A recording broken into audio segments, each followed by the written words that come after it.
মেয়েটি জান্নাতে যাবে। তো ফাতিমা রাদিয়াল্লাহু আনহা তখন ভাবলেন, তাই তো, কে হতে পারে, কি এমন কাজ করে যে সবার আগে সে জান্নাতে যাবে। তখন তিনি নবী করিম সাল্লাল্লাহু আলাইহি সাল্লামের কাছ থেকে সব বিষয়বস্তু শুনলেন, ছুটে চলে গেলেন সেই কাঠুরিয়ার বাড়িতে।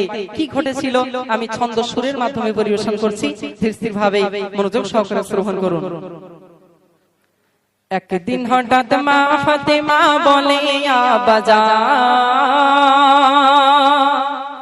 একদিন হঠাৎ মা ফাতেমা বলে, আব্বাজান কাহার আগে কে যাবে ওই খোদারি জান্নাত, কাহার আগে কে যাবে ওই খোদারি জান্নাত।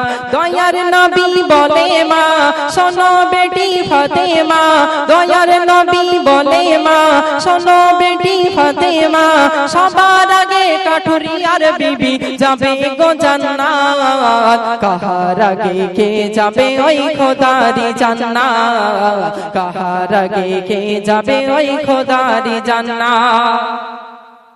সতী বিবি কাঠুরিয়া নামটি জামিলা, স্বামীর সেবার ফলে পাবে জান্নাতের ঠিকানা। মা ফাতেমা বলে, আব্বা দাও তাহার ঠিকানা, কেমন সেবা করলো স্বামীর পেল এমন মারতবা।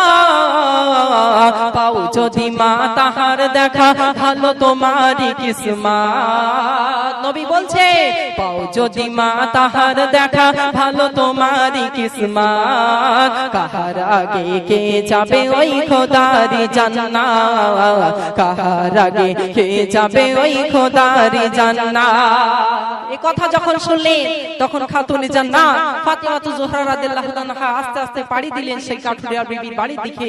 তারপরে কি ঘটলো শুনুন। মা ফাতেমা চললো এবার কাঠুরির বাড়ি, সালাম দিয়ে বলল আমি নবীর দুলালি। ভিতর থেকে দিল আওয়াজ, ওগো আছে না নারী, স্বামীর অনুমতি ছাড়া